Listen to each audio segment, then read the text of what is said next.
Nako, ano nga kaya ang kinalaman nito sa hamong haharapin ng mga matitirang housemates sa huling 2 linggo nila sa loob ng bahay ni Kuya.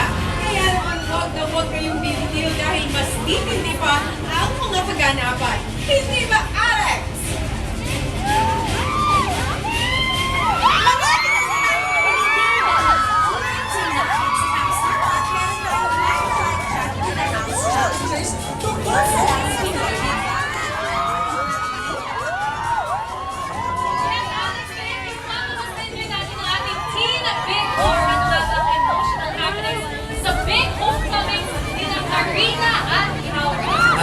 Hindi pa man lumalabas ang adults. Bibigyan namin kayo ng pasilip sa hot na papasok ng bahay ni Kuya.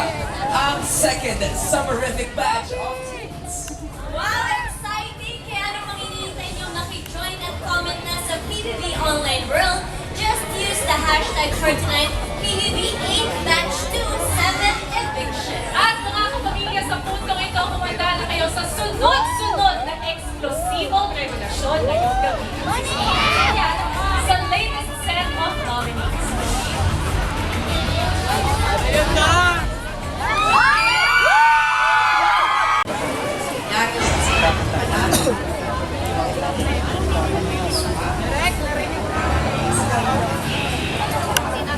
Kuya, umalis ka dyan!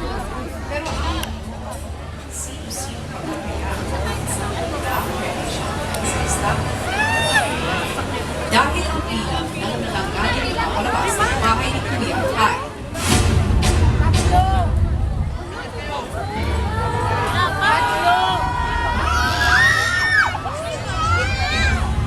lima.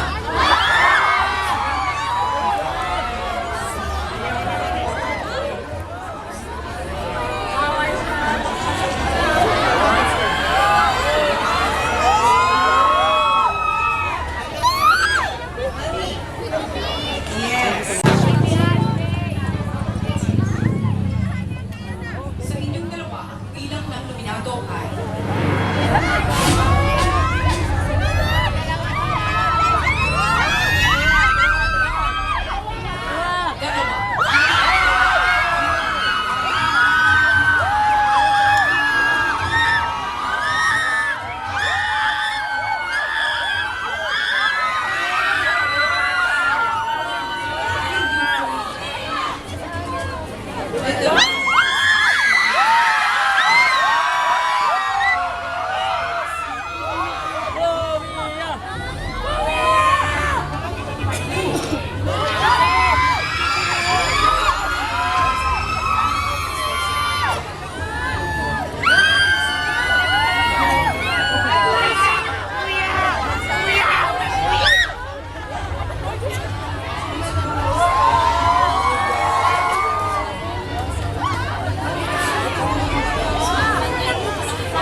binigyan ko po ng 2 points. Honey po, hindi po nag-step up si Honey.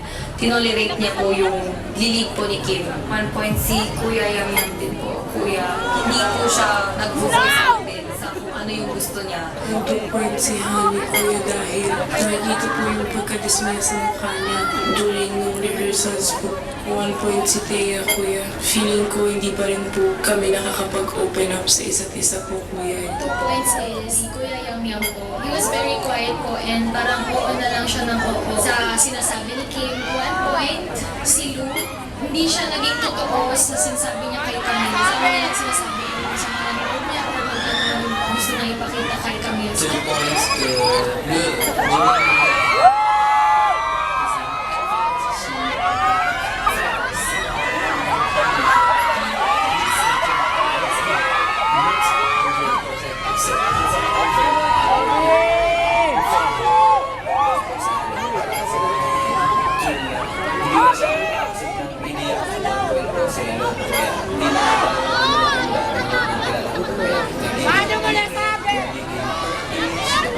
Si Lu po, simula po nung dumating po ako dito, nakita ko siya naglinis. Gusto ko ng pindang 1 point si Honey po. May pag-focus po siya dahil kay siya talaga. 2 points si Lupo. Hindi po siya nag-i-ano sa mga bago. Gusto niya po na yung mga bago pa akong approach sa kanya. Tonight ng Pinoy Big Brother! Dahil mga kapamilya, you only have 15 minutes left to go! At habang nagaganap po ang panguhan, napunta naman tayo ngayon sa mga ganap sa Time Star Hunt. Paano nga bang tinanggap ng House Challengers ang kanilang pagkatalo sa second Pinoy Big Battle? Pamilya, watch this! Pinaganap na pangalawang Pinoy Big Battle, bigo ang House Challengers na naipanalo ang Camp Star Hunt. Ang sa pagbabalik ni Grace at Kid sa camp, mukhang dismayado ang lahat sa naging resulta ng laban.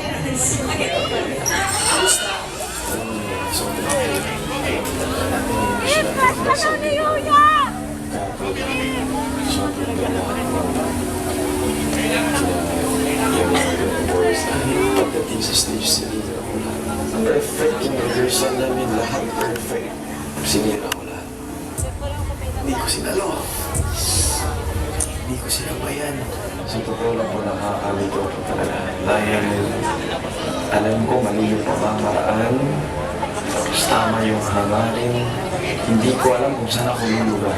Sa priority na aking isipan po talaga gusto ko talaga makakatulong. Hindi ko na naisip kung ano ang hanap ng iba. Inisip ko yung mga yung positive lang. Kasi alam ko maiintindihan nila ako.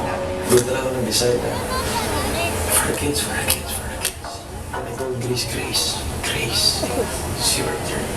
Sinira din ni Grace. Paman! At ito naman ang inaabangan ng supporters ng ating Team Big Four. Paano nga ba pinaghandaan ng mga kababayan ni Karina ang kanyang pagbabalik para sa isang patikim? Panoorin natin ito. Kung nasabi sa akin na uwi po ang Isabela, talagang inisip ko lang kung ano, yung exam ko. Hindi nagpapahan na ako kasi baka hindi ko magawa yung part ko ng tama. You will as gathers at St. James Diocor Parish for the celebration of this sobrang mahalaga po na aral kasi siyempre ang gusto kong panghawakan ko talaga is yung education. Kung wala akong pasok ng araw na yun, nakita ko talaga na pumunta yung mga bata. I'm being just like you, I was there, I studied here, I was just so simple and normal. Sometimes the things you reach are the things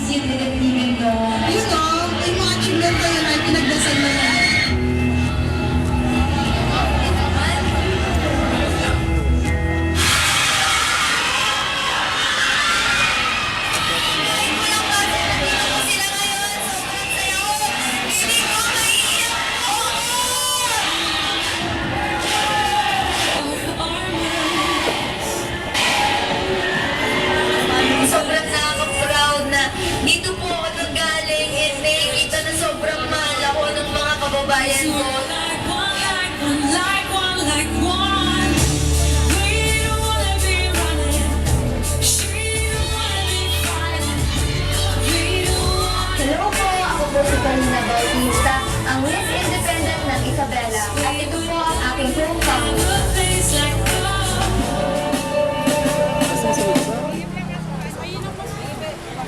Ah.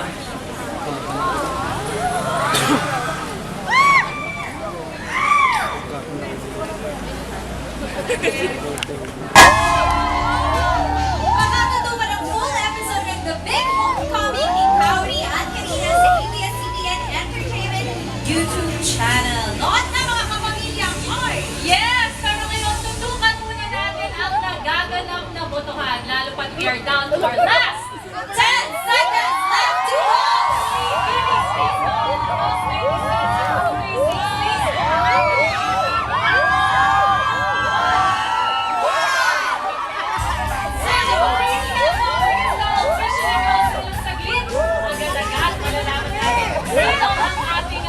Pero, in 2 weeks from now, lalabas na nga ng bahay ni Kuya ang lahat ng ating mga adults at papasok ng third batch of housemates this summer, ang panibagong grupo ng Kabataang Pinoy. Will they beat the heat? Ito ang kauna-unahang pasilip ng mga susunod na batch of teen housemates wannabes. Panoorin natin lahat ko.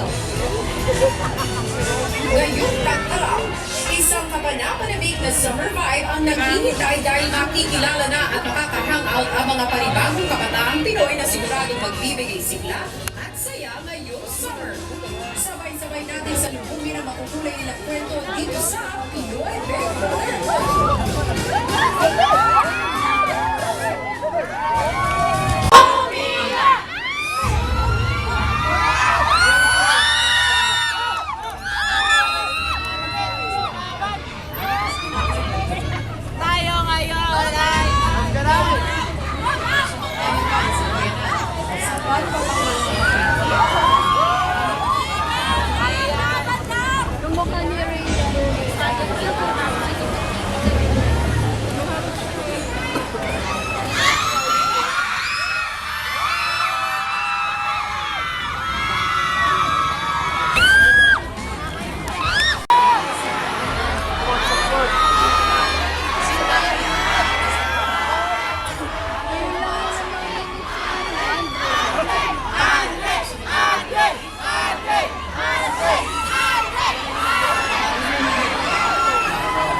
Congratulations, because you are safe tonight.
Hindi natin nakabutan yung embrace nila.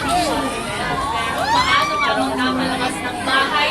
Si Honey, paano nga mabuboto kayo ang taong bayan? Narito ang resulta, final percentage breakout.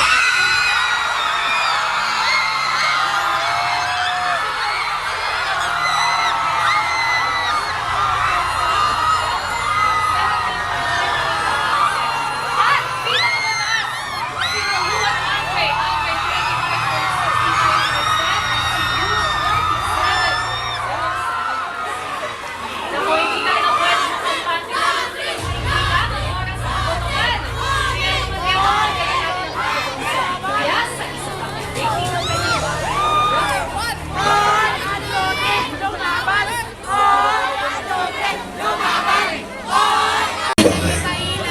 ay bitbit mo na ang lakas ng loob na pinamalas mo agad. Hindi ka natakot magpakita ng iyong tunay na nararamdaman, bagamat hinarap ito ng mga batikos. I was thinking of her when I met this. At sa iyong pagtawid sa aking bahay, tinimbang kaagad ang iyong determinasyon at ang samahan sa isang malapit na kaibigan. And I'll be true to myself. I'm gonna do my very best, just like you. Sa paglipas ng panahon, kinagiliwan ka ng mga bago mong nakasama at lalo pang napalapit sa mga matagal mo nang nakilala. Ayan, emotional po ang pagkakas ko kasi mauwi po si Daddy coming from Singapore just to be here sa ating event. Pero puputulin muna natin to temporarily. Daddy, to be seeing your son later. But honey, nag-iintay na ating mga kapamilya. Sa'yo, eto na. This is it. Pamilya! Outside world. Ang akta ni Cutie na Isabella. Honey! Emotional comeback for Mimi sa outside world. Yung didiretso yung nakita, dahil syempre ikaw ang kasama ng mga kausap sa loob ng bahay. Sa puso ito ng kombinasyon. So,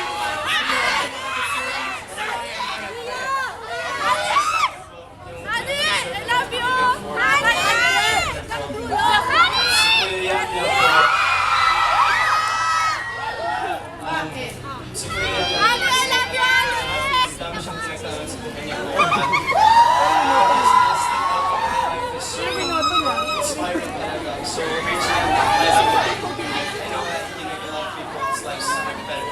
Thank you very much, honey, and thank you very much also for sharing your story here.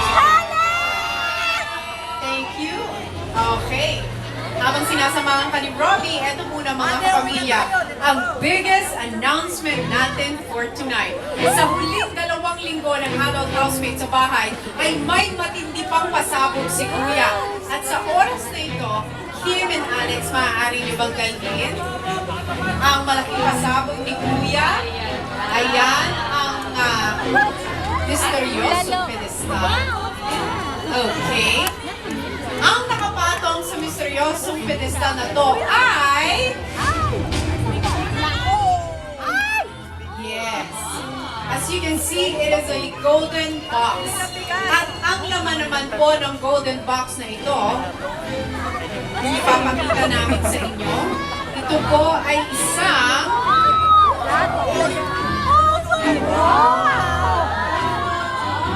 gold medallion.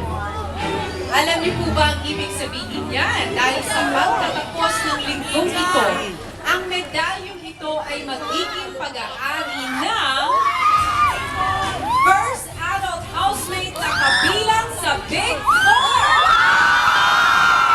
Dahil sa linggong ito, magaganap na po ang big jump to the Big Four Challenge! Hanggang